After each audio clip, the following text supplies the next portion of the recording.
I just had to let you know you're.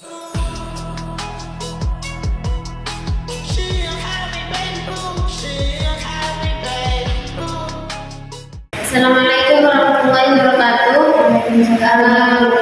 Baik, di sini kami kelompok terakhir akan menjelaskan tentang artificial intelligence, etika data dan juga big data. Di era digital, data itu bertumbuh secara eksponensial. Pertumbuhan ini terjadi karena hampir seluruh aktivitas manusia saat ini itu meninggalkan jejak digital, seperti transaksi e-commerce, media sosial, BPS hingga sensor lot. Data yang melimpah itu tidak akan berguna jika tidak diolah. Di sini AI berperan sebagai mesin yang membaca pola atau bahan bakar data untuk menghasilkan keputusan cerdas atau otomatisasi.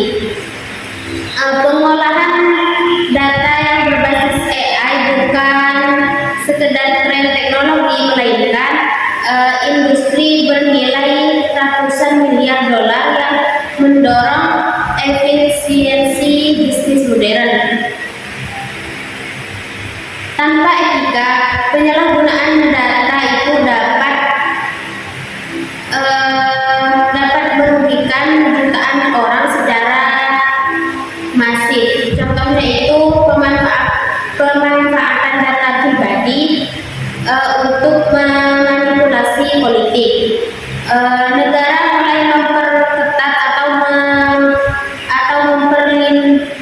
memberi perlindungan data, memberikan perlindungan data secara pribadi di Indonesia maupun UU PDP untuk melindungi hak-hak digital warga negara. Untuk pengguna hanya mau menggunakan layanan digital jika mereka percaya bahwa data mereka itu bisa aman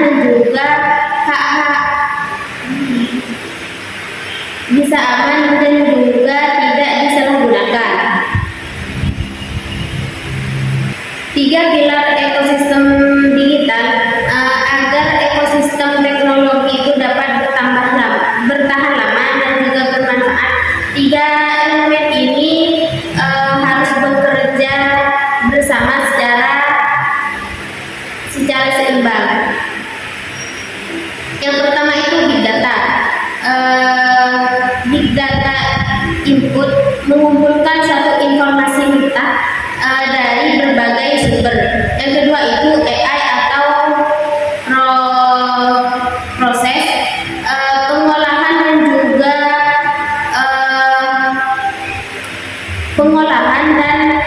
menguraikan data menjadi wawasan yang berguna. Yang ketiga itu etika data atau kontrol, menjadi rambu-rambu agar proses pengolahan data itu tepat, menghargai privasi dan juga hak asasi manusia. Jika dianalogikan ke dapur atau satu restoran, data itu seperti bahan makanan. Jika bahan dasarnya itu busuk atau salah, atau data bias ataupun data palsu itu, masalah akhirnya itu juga akan buruk. Yang kedua itu AI. AI itu seperti koki yang memasak cepat, memotong, mengaduk dan juga memasak data mentah itu menjadi hidangan yang sudah siap saji. Sedangkan etika data, resep dan juga standar higienis, memastikan makanan yang dimasak itu bebas racun atau halal dan layak untuk dikonsumsi oleh seorang pelanggan.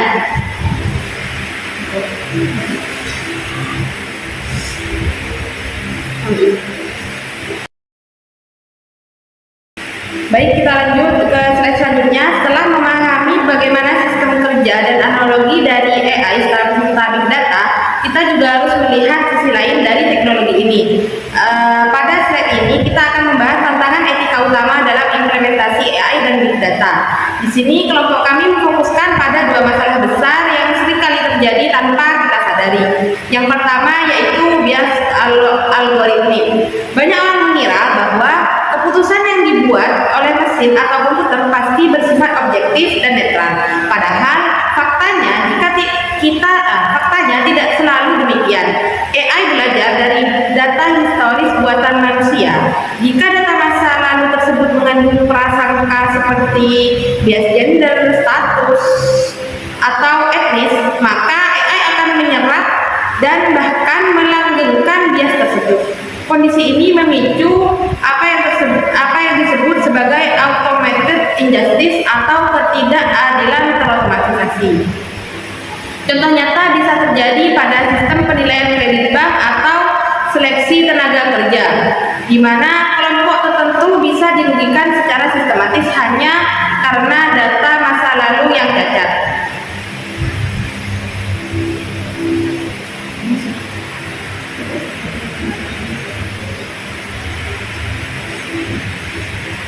Lalu tantangan yang kedua adalah erosi privasi. Di era big data saat ini, data kita tersedot masif mulai dari kebiasaan scrolling di media sosial hingga rekam jejak transaksi. Masalahnya, konsep persetujuan sadar atau informed consent sering kali kehilangan makna karena pengguna tidak benar-benar tahu bagaimana data mereka diolah. Disinilah muncul fenomena function creep, yaitu kondisi di mana data yang awalnya dikumpulkan untuk satu tujuan tertentu ternyata digunakan kembali untuk kepentingan lain di luar izin awal pengguna.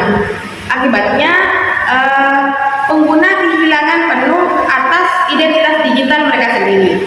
Jadi intinya, kemajuan teknologi ini membawa risiko yang nyata bagi keadilan sosial dan privasi jika tidak dibarengi dengan batas etika yang jelas. Kita beralih pada tantangan etika berikutnya, yaitu masalah transparansi atau biasanya dikenal dengan the black box problem. Untuk membayangkannya secara sederhana, kita analogikan seperti ini. Bayangkan kamu memasukkan sesuatu ke dalam sebuah kotak tertutup yang misterius. Kamu bisa melihat apa bahan yang dimasukkan di awal atau input dan apa yang hasil yang keluar atau output. Tapi proses atau penalaran di balik bagaimana kotak itu mengambil keputusan tertutup rapat. Kita sama sekali tidak tahu apa yang terjadi di dalam kotak tersebut. Dalam dunia kecerdasan buatan, khususnya pada arsitektur deep learning, fenomena ini sering disebut dengan opasitas sistem, di mana tingkat kerumitan logika internet komputer membuat cara kerjanya itu sulit dipahami sepenuhnya oleh manusia. Dampaknya memunculkan masalah serius yang disebut dengan ambiguitas akuntabilitas. Contohnya, jika sistem AI melakukan kesalahan yang fatal, misalnya dalam kasus diagnosis medis yang keliru atau keputusan hukum yang diskriminatif. Jika masalah ini dibiarkan, dampaknya akan memicu skeptisme publik ketika masyarakat merasa bahwa teknologi ini tidak transparan dan membahayakan. Kepercayaan digital akan runtuh, yang pada akhirnya justru akan menghambat adopsi teknologi itu sendiri di masa depan. Oleh karena itu, transparansi mutlak diperlukan. Baik, kita lanjut ke slide berikutnya, yaitu bagaimana cara kita menuju teknologi yang bertanggung jawab. Di masa depan, perkembangan teknologi tidak lagi sekedar berlomba-lomba soal seberapa besar kapasitas data atau seberapa cepat komputer bekerja, melainkan bergeser ke prinsip yang berpusat pada manusia atau human simpatik AI.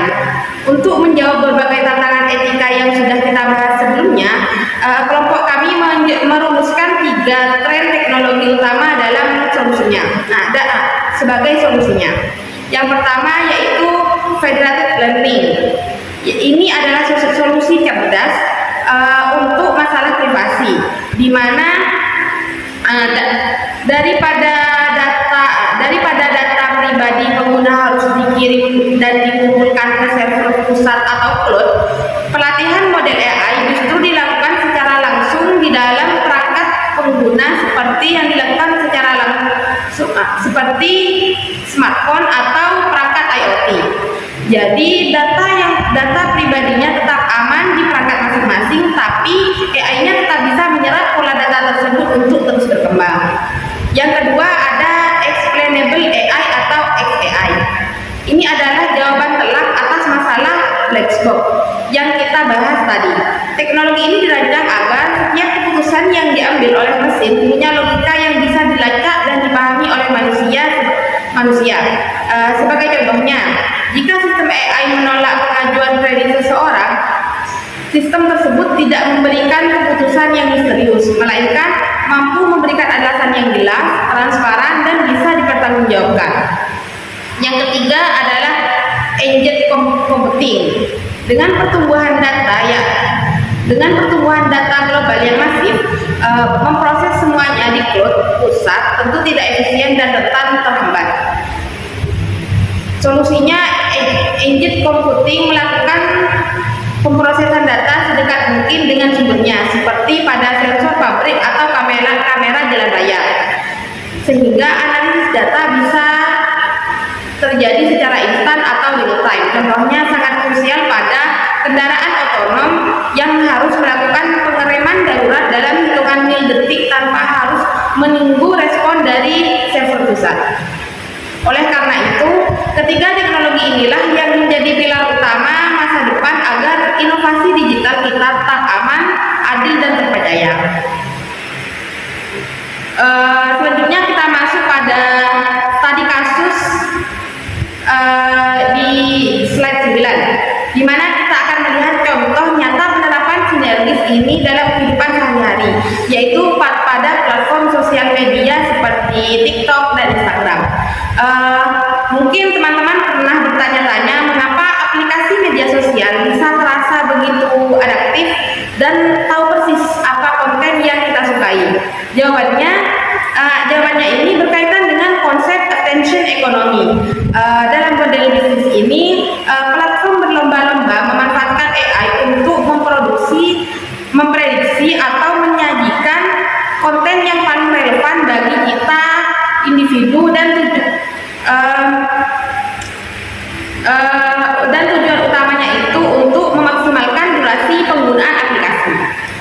Untuk mewujudkannya, data yang dikumpulkan oleh sistem dibagi menjadi 2 kategori, yaitu yang pertama ada data eksplisit, di mana interaksi langsung yang secara sadar kita lakukan, seperti menekan tombol like, mengikuti akun atau follow, atau menulis komentar. Yang kedua itu ada dan yang ini itu jauh lebih masif, yaitu ada data implisit. Data yaitu data yang dikumpulkan tanpa kita sadari secara langsung, meliputi yaitu contohnya durasi menonton video, kecepatan saat kita melakukan scrolling, hingga apakah video tersebut ditonton berulang kali. Melalui gabungan data inilah AI membangun profil preferensi kita secara terus-menerus agar kita betah berlama-lama di dalam aplikasi. Selanjutnya, pada slide 10 ada analisis mendalam mengenai dampak etika dari algoritma rekomendasi media sosial yang baru saja kita bahas. Di sini kelompok kami memetakan ke dalam 3 masalah etika utama. Yang pertama yaitu ada filter bubble. Sistem secara otomatis memberikan paparan konten yang searah secara terus-menerus sesuai preferensi preferensi kita. Dampak sosialnya, kita jadi terjebak dalam ruang gema atau echo chamber, di mana kita hanya melihat sudut pandang yang itu saja, sehingga memicu polarisasi opini di tengah masyarakat.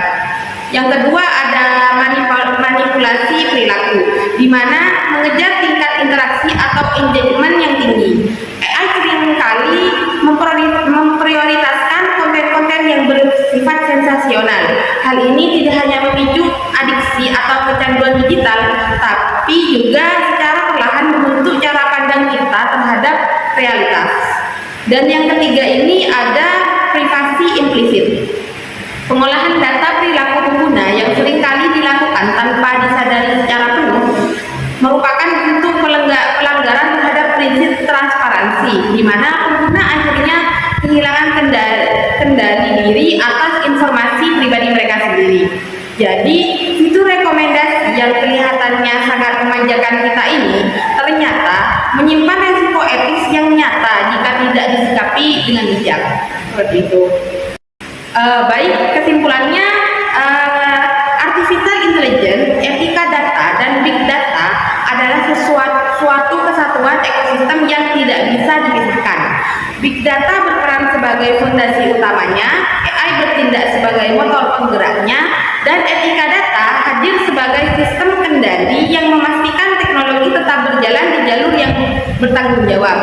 Masa depan teknologi kita bukan lagi sekedar perlombaan mengejar kecepatan atau kapasitas, melainkan bagaimana kita membangun kepercayaan digital melalui pendekatan yang berpusat pada manusia.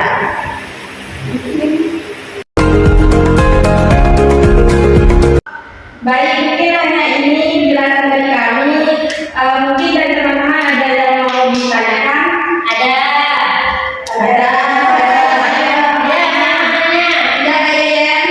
Mengapa pendekatan ini menjadi dari masa depan dibandingkan memproses semuanya di pusat data cloud?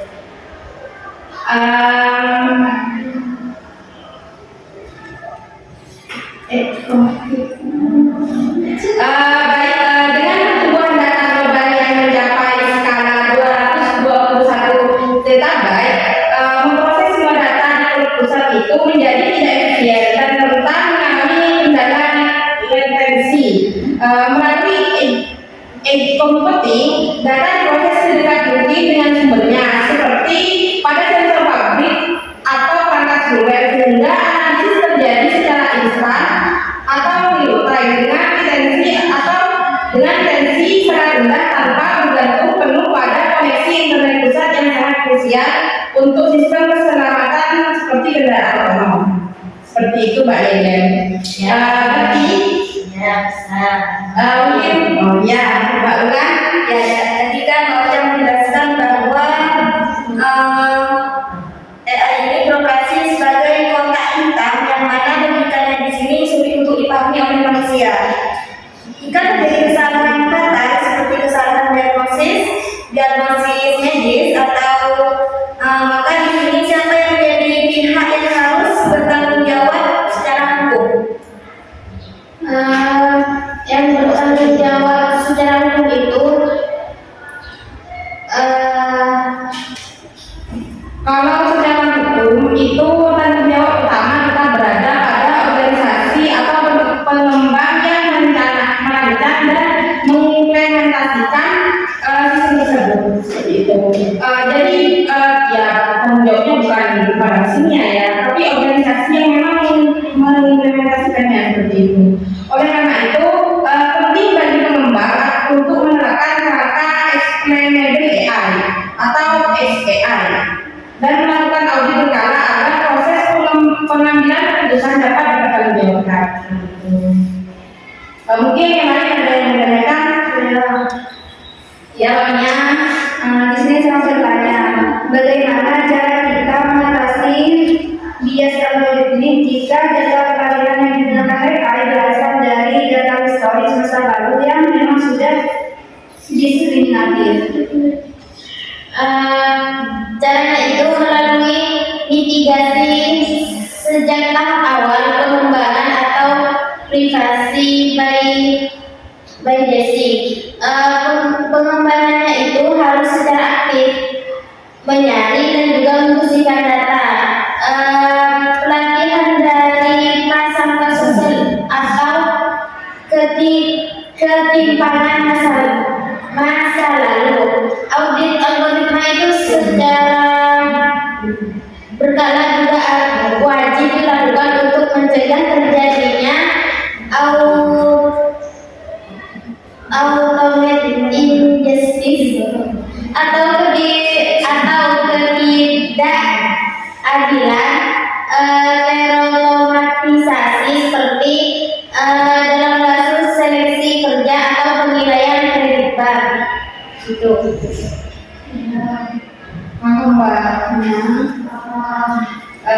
Mungkin ada dari teman-teman lain dari pemain kalau yang paham.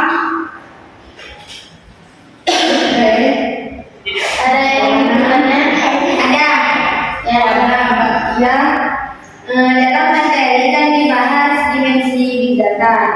Mengapa dimensi veracity di sini atau keakuratan data sangat krusial sebelum data tersebut diolah oleh AI? Karena data yang berlimpah itu tidak akan memberikan nilai tambahan jika tidak akurat, tidak lengkap dan juga mengandung bias tersembunyi.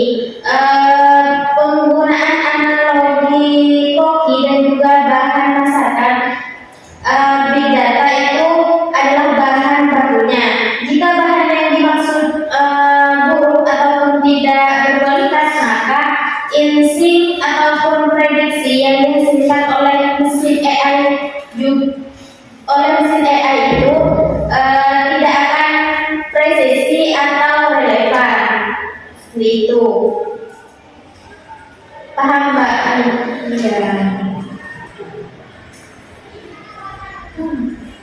Baik, mungkin ada yang mau bertanya lagi? Tidak ada.